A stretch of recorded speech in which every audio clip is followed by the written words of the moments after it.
சந்தோஷமாக இருக்குது உங்களெல்லாம் பார்க்குறதுல. ஒரு அற்புதமான நிகழ்ச்சி இது, மகளிர் தின நிகழ்ச்சி. தலைப்பு இன்றைக்கி இல்லத்திற்கு இனிமை சேர்ப்பவர்கள் ஆண்களா பெண்களா? அதாவது இல்லத்தில் வீட்டில் சந்தோஷத்தை கொண்டு வருது ஆண்களா பெண்களா? அது நியாயமாக பார்த்தா ஆண்களா பெண்களா இல்லை, கணவனா மனைவியை தானே இல்லை. அண்ணன் தம்பியை சேர்க்க போகிறாங்க, அக்கா தங்கச்சி சேர்க்க போகிறாங்க, அவங்க பிரச்சனை அவங்களுக்கு பெருசாக இருக்கும். அதனால் ஆண்களா பெண்களா தலைப்பு பேச வந்திருக்காங்க. அற்புதமான பேச்சாளர் வந்திருக்காங்க. நீங்கள் ஏற்கனவே நிறைய பட்டிமன்றம்லாம் சந்திச்சிருப்பீங்க, ரொம்ப அருமையாக பேசுவாங்க.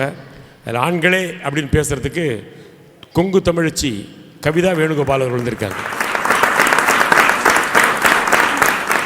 அடுத்தபடியாக ஆண்களே என்று பேசுவதற்கு சொல்லரசி கோவை சத்யா அவர்கள் வந்திருக்காங்க.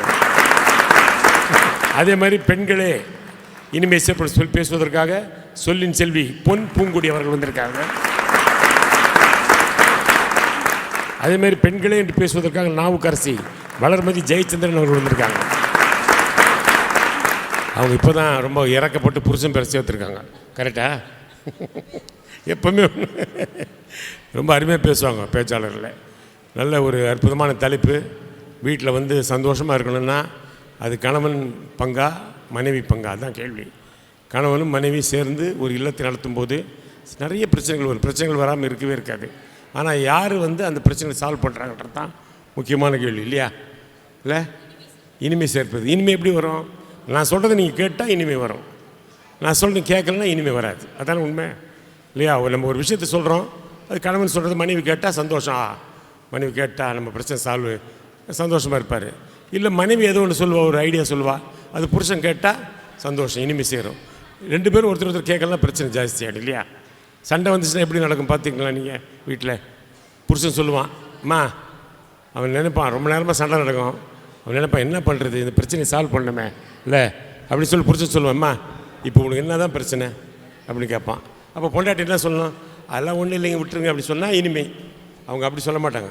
உனக்கு என்னதாம்மா பிரச்சனை கேட்டால் அவங்க உங்களுக்கு நான் தாங்க பிரச்சனை, வேறு யார் உங்களுக்கு பிரச்சனை அப்படின்னு.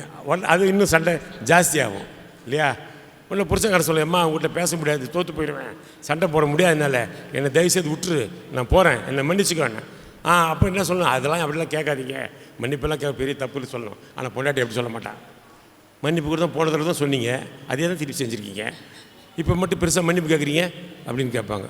சரி, அடுத்த புருஷன் என்ன சொன்னாது, பேசினா சரியாகாது, நான் போகிறேன்ப்பா, நான் கிளம்புறேம்மா, பேசினா வேலைக்கு ஆகாது அப்படின்னா பொண்டாட்டி சொல்லணும், எல்லாம் ஒன்று அதுக்காக கோச்சிடலாம், போதிங்க இருங்க காஃபி சாப்பிடும். அவள் அப்படி சொல்ல மாட்டாள்.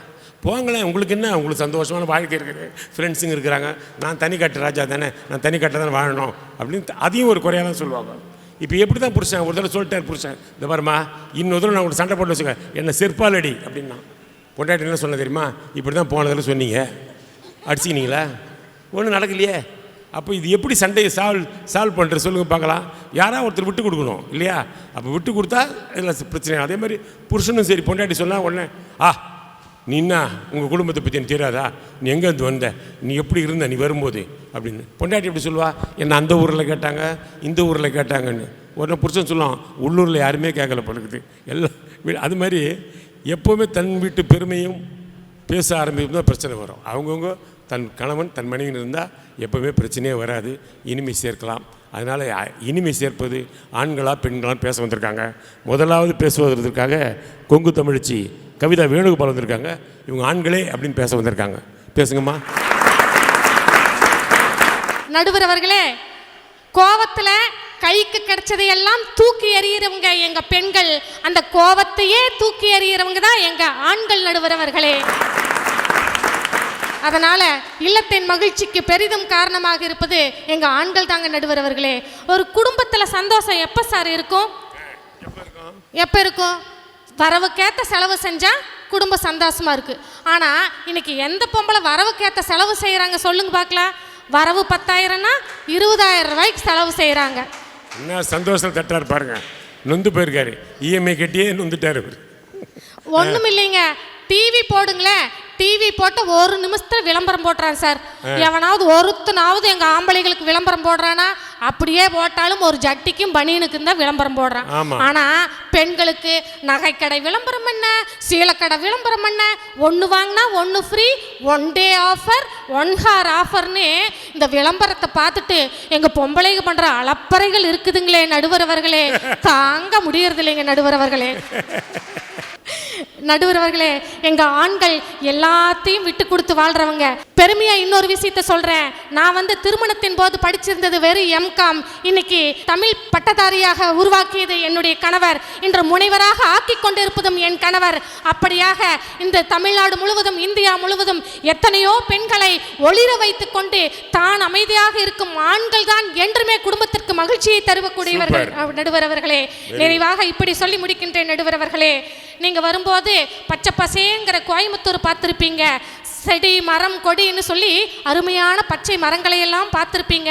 அந்த மரம் துளிர் விட்டு பச்சை பசேல் இருக்கிறதுக்கு காரணம் அதனுடைய வேர்கள். நடுவர் அவர்களே, அந்த வேர்கள் வெளியில் தெரிவதில்லை, பூமிக்குள் மறைந்திருக்கும்.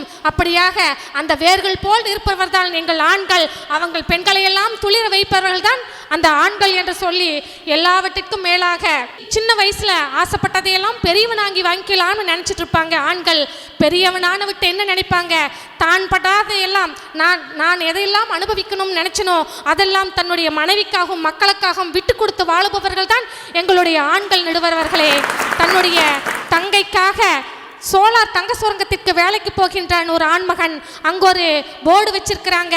அந்த சோலார் தங்க சுரங்கத்திற்கு வேலைக்கு போனா கை இழந்தா 2 லட்சம், கால் இழந்தால் 2 லட்சம், உயிரே போய்விட்டால் 10 லட்சம்னு சொல்லி வச்சிருக்காங்க. அப்படின்னா என்ன பொருள்? அவ்வளவு கடுமையான சிரமமான வேலை என்று பொருள். நடுவர்களே, ஆனால் அவன் அதையும் சகிச்சுட்டு உள்ள போறான். எப்படியாவது கையோ விரலோ போயிருச்சுனாலும் 2 லட்சம் ரூபா கிடைக்கும், அதை என் தங்கச்சிக்கு கல்யாணம் பண்ணிடலாம். அதையும் மீறி என்னுடைய உயிர் போய்விட்டால் அதை வைத்து என்னுடைய தாயும் தந்தையும் பிழைத்துக் கொள்வார்கள், என்னுடைய தங்கைக்கு திருமணம் நல்லபடியாக ஆய்விடும் சொல்லி தன்னுடைய உயிரை துச்சமாக வைத்துக்கொண்டு தன் குடும்பத்துக்காக வாழ்கின்ற ஒவ்வொரு ஆணும் கடவுளுக்கு சமம். நடுவர்களே, கடவுளுக்கு சமம். ஆண் எப்படிப்பட்டவன் தெரியுமாங்க? அழகானவன் தான், அன்பானவன் தான். ஆனால் அன்பை மனதில் வைத்து சொல்லில் வைக்க தெரியாதவன். சிரிக்க தெரிந்தவன் தான், ஆனால் சிரிக்க மறந்து சிந்தனையில் ஆழ்ந்து இருப்பவன். கரடமுரடானவன் தான், ஆனால் நடிக்க தெரியாதவன். நடுவரவர்களே, மொத்தத்தில் உடலுக்கு உயிர் எப்படி முக்கியமோ, படகுக்கு துடுப்பு எப்படி முக்கியமோ, வீட்டுக்கு அஸ்திவாரம் எப்படி முக்கியமோ, அப்படியாக ஒவ்வொரு இல்லத்திற்கும் ஒவ்வொரு ஆண்மகனும் முக்கியம். இல்லத்திற்கு இனிமை சேர்ப்பவர்கள் ஆண்களே, ஆண்களே, ஆண்களே என்று கூறி வாய்ப்பொழித்தோர்க்கும் வாய்மொழி கேட்டோர்க்கும் நன்றி கூறி விடைபெறுகின்றேன். நன்றி, வணக்கம். பேசினாங்கம்மா, நல்லா சொன்னீங்க. நிறைய வார்த்தைகள் சொன்னீங்க. நிறைய எப்படி ஆண்கள் அவங்க வாழ்க்கையில் முன்னேறுவதற்கு எப்படி முயற்சி பண்ணுறாங்க, முனைவராக்கிறதுக்கு எவ்வளோ பாடுபட்டார், தன் வாழ்க்கையில் நடந்தது ஒரு உதாரணமாக சொல்லி எப்படி ஆண்கள் பெண்களோட முன்னேற்றத்துக்கு உதவுகிறார்கள் சொன்னாங்க. அற்புதமாக பேசுனீங்க, ரொம்ப நல்லா இருந்தது. அடுத்ததாக பெண்களே என்று பேசுவதற்கு சொல்லின் செல்வி பொன் பூங்குடி அவர்கள் வருகிறார். நியூஸ் 7 தொலைக்காட்சி வழியாக இந்த நிகழ்ச்சியை கண்டு களித்து கொண்டிருக்கக்கூடிய அத்துணை பெருமக்களுக்கும், இந்த மண் மீது இருக்கக்கூடிய பெண்கள் மட்டுமல்ல, சுனிதா வில்லியம்ஸ் போன்று விண்மீது இருக்கக்கூடிய பெண்களுக்கும் சேர்த்து உலக மகளிர் தின நல்வாழ்த்துக்களை பெருமையோடு தெரிவித்துக் கொள்கின்றேன். Super super. ஒரு நல்ல தலைப்பு கொடுத்துருக்கீங்க. இல்லறம் இனிமையா இருக்கிறதுக்கு காரணம் ஆண்களா பெண்களா? இதான கேள்வி. ஆமா, நடுவுல அதுல இல்ல கேட்கறேன். நான் நியாயமா ஒரு கேள்வி கேட்கறேன் உங்களை பார்த்து. ஏங்க, நான் ஒன்னு ஒரு சாதாரணமா கேட்கறேன். ஒரு குழந்தை வளர்த்த தெரியுமா உங்களுக்கு? இல்லறத்தை இனிமையாக்குறீங்களா? ஒரு குழந்தை வளர்த்த தெரியுமா? ஃபீஸ் கட்டுறக்காங்க போய் நின்று என்ன சொல்றீங்க? நம்ம வீட்டு சங்கீதா 6ஆம் கிளாஸ் ஏ கிளாஸா பி கிளாஸா கேட்குறீங்களா இல்லையா? ஏ கிளாஸா பி கிளாஸா? இன்னைக்கு என்ன எக்ஸாம் நடக்குது, அவளோட ஃப்ரெண்டாரு, என்ன பிடிக்கும் என்ன பிடிக்காது, குழந்தைக்கு என்ன பிடிக்குன்னு உங்களுக்கு தெரியாது. நீங்கள் எப்படிங்க இல்லறத்தை பெரிய செம்மையாக்குவீங்க? சேமிக்கிறாங்களாம். கவிதா சொல்றாங்க, நாங்க உழைக்கவில்லைனா சேமிக்கவில்லைனா. லால் பகதூர் சாஸ்திரி என்ற ஒரு மிகப்பெரிய மனிதர் இருந்தார். அவர் ஒரு மாசத்துக்கு எவ்வளவு சம்பளம் வாங்குவாங்க? நடுவர் அவர்களே 25 ரூபா தான் சம்பளம் வாங்குவாங்க. கொண்டு வந்து அந்த மனைவி கிட்ட அப்படியே கொடுப்பாங்க. ரொம்ப நல்லவங்க. அந்த மனைவி 25 ரூபாயில குடும்பம் நடத்துவாங்க. திடீர்னு ஒரு நாள் சாஸ்திரியாருடைய ஒரு தோழர் ஓடி வர்றாரு. ஐயா ஐயா, என்னுடைய மகனுக்கு ஒரு ஆப்ரேஷன், அறுவை சிகிச்சை செய்யணும், பணம் வேணும்னு கேட்குறாங்க. இவர் சொல்கிறாரு 25 ரூபா தான் நான் சம்பளம் வாங்குறேன், என்னுடைய குடும்பத்திற்கு போதுமானதாக இருக்கிறது, என்கிட்ட பணம் இல்லையேப்பான்னு சொல்கிறாங்க. உடனே சாஸ்திரியார் மனைவி உள்ளே ஓடி போய் பணம் எடுத்துகிட்டு வந்து ஒரு 25 ரூபா கொடுக்குறாங்க. அந்த காலகட்டத்தில் அது ஒரு 25,000 ரூபாய்க்கு சமம், லட்சக்கணக்குக்கு சமம். உடனே கொண்டு போகிறாங்க, ஹாஸ்பிட்டல் கொண்டு போகிறாங்க, ஃபீஸ் கட்டுறாங்க, ஆப்ரேஷன் முடிஞ்சுது, நல்லா நலமாயிட்டா, நன்றி சொல்கிறதுக்கு வீட்டுக்கு வர்றாங்க. அப்போ சாஸ்திரியார் கேட்குறாரு, 25 ரூபா தான் உங்ககிட்ட கொடுப்பேன், அதை வச்சு நீ சரியாக தானே குடும்பம் நடத்திட்டு இருந்த, மிச்சமே ஆகலையே, எப்படி இதை கொடுத்தேன்னு. அவங்க சொல்கிறாங்க, நீங்கள் கொடுத்த 25 ரூபாயில் 20 ரூபா மட்டும் செலவு பண்ணிட்டு 5 ரூபாயா சேர்த்து வைத்தது தான் இன்னைக்கு ஒரு உயிரை காப்பாற்றியது என்று சொன்னால் நடுவர் அவர்களே, எங்களுடைய சிலுவாட்டு காசுகள் கூட பல உயிர்களை காப்பாற்றி கொண்டு இருக்கிறது நடுவர் அவர்கள். அதனால்தான் வள்ளுவர் சொன்னார் இதனால் என்றாய்ந்து அதனை அவன் கண் விடல் அப்படின்னு சொன்னார். யார்கிட்ட அந்த வேலையை கொடுத்தா அது சக்சஸ் ஆகுமோ அவங்க கிட்ட கொடுத்தாதான் சக்சஸ் ஆகுறதுக்காகத்தான் இறைவனே எங்க கிட்ட இந்த வேலையை கொடுத்திருக்காரு, குடும்பம் நடத்தக்கூடிய வேலைன்னு. இப்ப நீங்க சொல்லுங்க என்ன சாஸ்திரி என்ன பண்ணாரு தெரியுமா? அப்புறம் என்ன பண்ணாரு, அந்த அது எனக்கு இந்த சம்பளமே போதுன்ட்டார். இல்ல அந்த 5 ரூபாய் கட் பண்ண சொல்லிட்டாரு, அதுதான் எனக்கு குறைச்சு கொடுங்க சம்பளம்ட்டாரு, போதுன்னு சொல்லிட்டாரு. அவர் எப்படி இருப்பாருன்னு பாருங்க.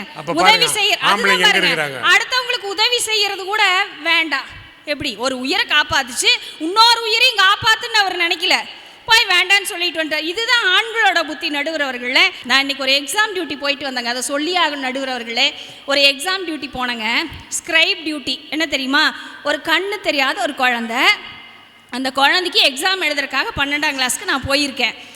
அந்த குழந்தைக்கு நான் ஒரு கொஸ்டினை படித்து காட்டுறேன், ஆன்சர் சொல்லுது, படித்து காட்டுறேன், ஆன்சர் சொல்லுது, படித்து காட்டுறேன். முதல் கொஸ்டின்லேருந்து லாஸ்ட் கொஸ்டின் வரைக்கும் நான் படித்து காட்டுறேன், ஆன்சர் சொல்லுது, படித்து காட்டுறேன், ஆன்சர் சொல்லுது, கண்ணு தெரியாது.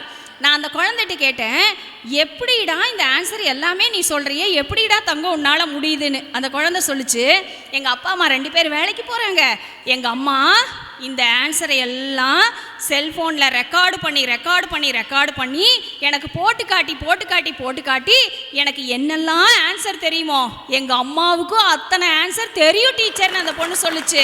அவட்ட கேட்டேன், நீ என்னவா வருவ தங்கம்னு கேட்டேன்.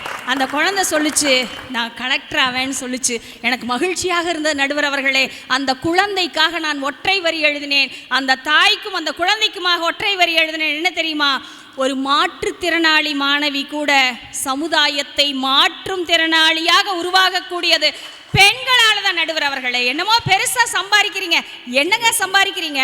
ஒரு சித்தாள் வேலை செய்கிறாங்க, மேஸ்திரியும் வேலை செய்கிறாரு, அதிக சம்பளம் மேஸ்திரி வாங்குறாங்க, கம்மியான சம்பளம் சித்தாள் வாங்குறாங்க.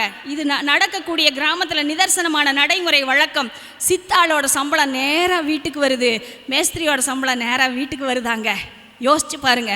ஒரு நாகூர் ரூமி ஒரு கவிதையில் எழுதியிருப்பாரு, அவள் தலையில் கற்களை சுமக்கவில்லை சுமைகளை சுமக்கிறாள், அவளோட மனச்சுமையை செங்கற்கள் அறியாது, சித்தாளின் மனச்சுமையை செங்கற்கள் அறியாது என்று எழுதியிருப்பார். செங்கற்கள் தான் அறியல, இந்த 2 பேருமா அறியலன்னு கேட்குற நடுவர் அவர்களே.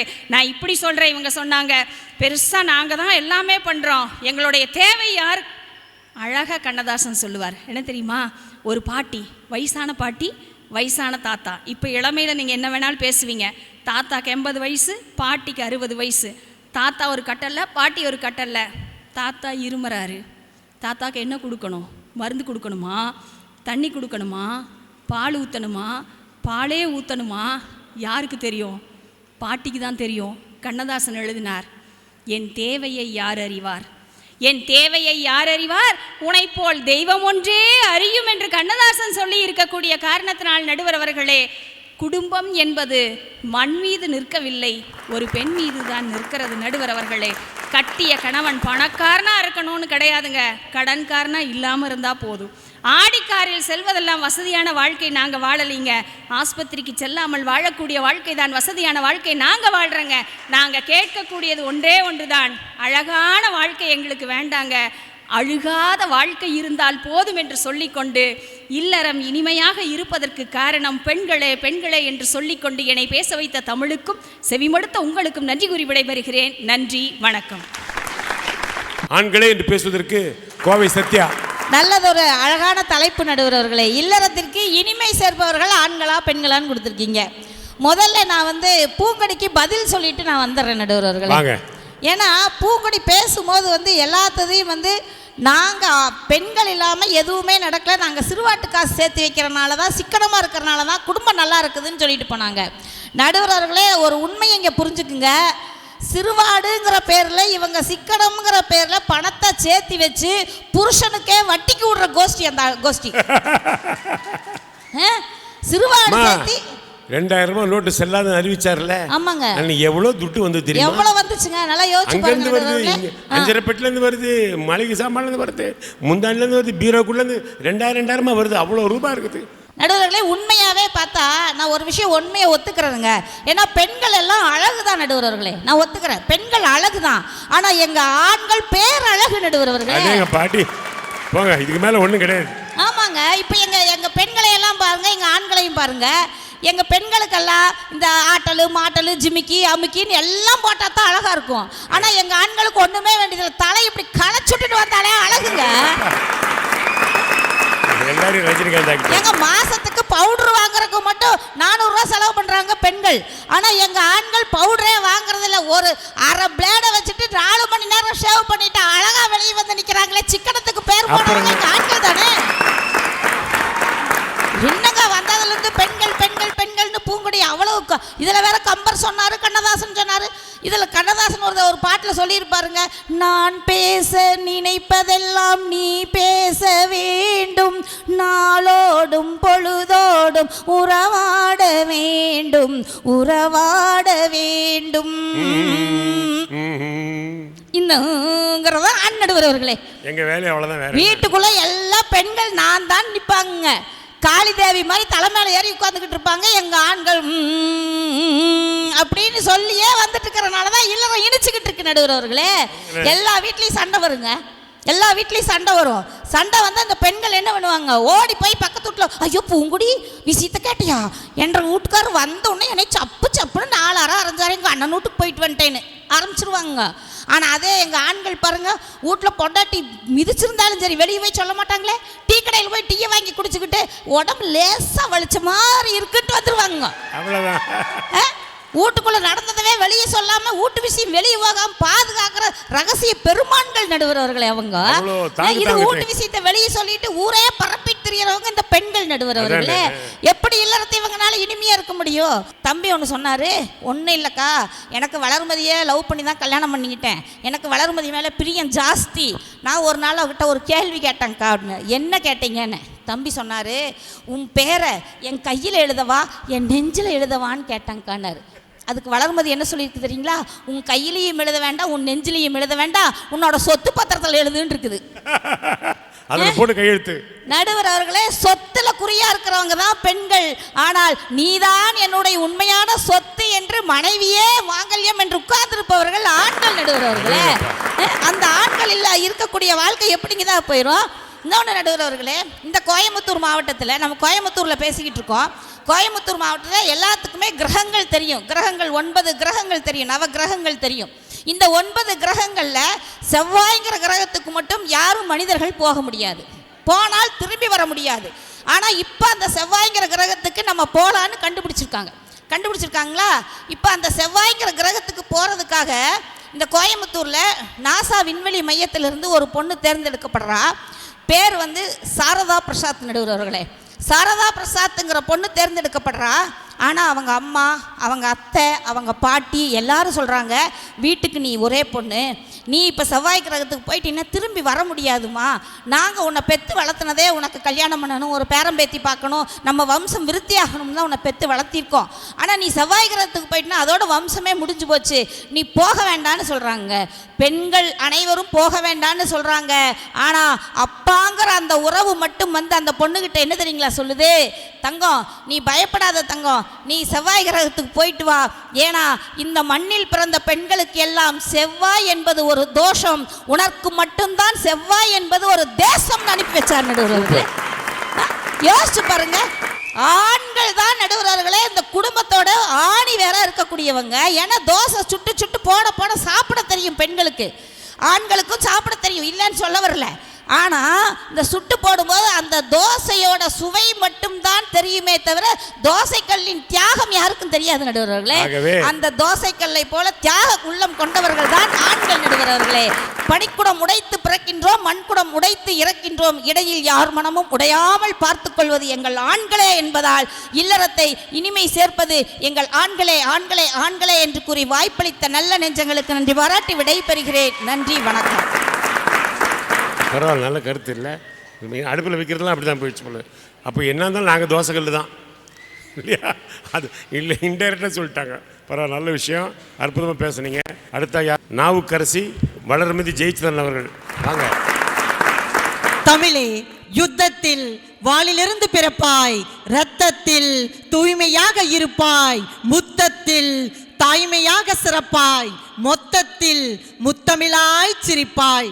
உன் நடிக்கு வளர்மதியின் பிறை வணக்கம்.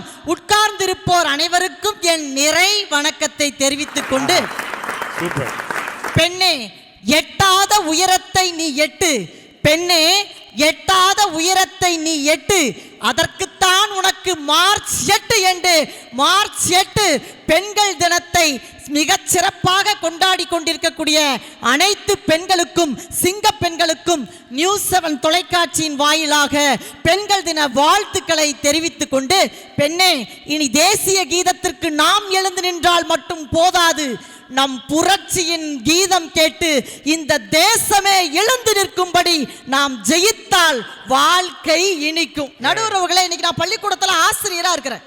பையனை சமாளிக்கிறதுக்கும் பிள்ளையை சமாளிக்கிறதுக்கு வித்தியாசம் இருக்குது தெரியுங்களா? 10ஆம் வகுப்பு பொதுத் தேர்வு போன வருஷம் நடந்துட்டு இருந்துச்சுங்க. நான் வந்து பெண் பிள்ளையை பார்த்து கேட்டேன், படிக்கும்போது தூக்கம் வந்தால் என்னமா பண்ணுவேன்னு கேட்டேன். டீச்சர், முகம் கழுவிட்டு ஒரு டீ குடிச்சிட்டு 4 வாக்கிங் நடந்துட்டு வந்து உட்காந்து படிப்பேன் டீச்சர். ஆம்பளை பையனை கூப்பிட்டு கேட்டேன், படிக்கும்போது தூக்கம் வந்தால் என்னடா தம்பி பண்ணுவேன்னு கேட்டேன். அவன் சொன்னான், படிப்பு தான் வரல, அட்லீஸ்ட் தூக்கமாவது வருதுன்னு படுத்து தூங்கிடுவேன் டீச்சருங்காங்க. தங்கம் எங்கிருந்துடா கிடைக்குதுன்னு கேட்குறேங்க. மாமியார் வீட்டிலேருந்து டீச்சர். பாக்டீரியா படம் வரைய சொன்னாங்க. பாக்டீரியா படம் வரையினா அம்புட்டு பயிலும் வெறும் பேப்பரை கொண்டாந்து கொடுத்துருக்காங்க. ஏன்டா வரையில இங்க கேட்குறேன். பாக்டீரியா கண்ணுக்கு தெரியாது டீச்சர்ங்கிறான். கடவுளே அப்படிங்கிற அஜித்தேன்னு ஓடி போயிட்டாங்க அத்தனை பேரும். நாளைக்கு பேரண்ட்ஸ் மீட்டிங்க்கு பேரண்ட்ஸோட வாடாங்கிறேன். 500 ரூபா கொடுத்து செட் பண்ணி பேரண்ட்டை கூட்டிட்டு வந்துட்டாயா. ஏன்டா இப்படி பண்றேன்னு கேட்குறேன். ஆப்பா தெரியாம பண்ணிட்டாங்கிறான். பையன் அப்படி இருக்காங்க. ஆனா பெண் பிள்ளை அப்படி அல்ல. எப்படி தெரியுங்களா? காடுமலை தாண்டியாவது பெண் பிள்ளை கல்வியை கற்று விடுவாள். ஏன் தெரியுமா? கட்டியவன் கைவிட்டாலும் கற்ற கல்வி கைவிடாது என்று பெண் பிள்ளைக்கு தெரியுங்க. 1000 விஷயங்கள் குற்றச்சாட்டுகள் சொல்றாங்க. கணவனை அடிமையாக்குறோம், செலவு வைக்கிறோம், அது பண்றோம், இது பண்றோன்னு சொல்றாங்க, நகை வாங்குறோன்னு சொல்றாங்களே. நல்லா யோசிங்க. 6 வருஷத்துக்கு முன்னாடிங்க எங்க வீட்டுக்காரர் 4 லட்சம் ரூபாய்க்கு கார் வாங்கினார். அதே அன்னைக்கு நான் 4 லட்சம் ரூபாய்க்கு நகை வாங்கினேன்.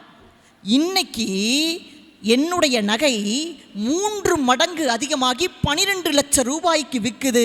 என் வீட்டுக்காரர் 4 லட்சம் ரூபாய் கொடுத்து வாங்கிய கார் 40,000 ரூபாய்க்கு கூட போகலின்னு சொன்னா, வாய்க்கு பிடித்ததையெல்லாம் வாங்குபவர்கள் ஆண்கள், வாழ்க்கைக்கு பிடித்ததை வாங்குபவர்கள் பெண்கள் என்று சொன்னால், குடும்பத்தை எதை வாங்கினால் முதலீடு செய்ய முடியும் என்று யோசித்து வாழ்க்கையை ஜெயிக்க வைப்பது யார் என்று சொன்னால் அது பெண்கள் தான் என்று சொல்லி உண்மையாக நடந்த ஒரு சம்பவத்தை சொல்லி நான் நிறைவு செய்கிறேன்.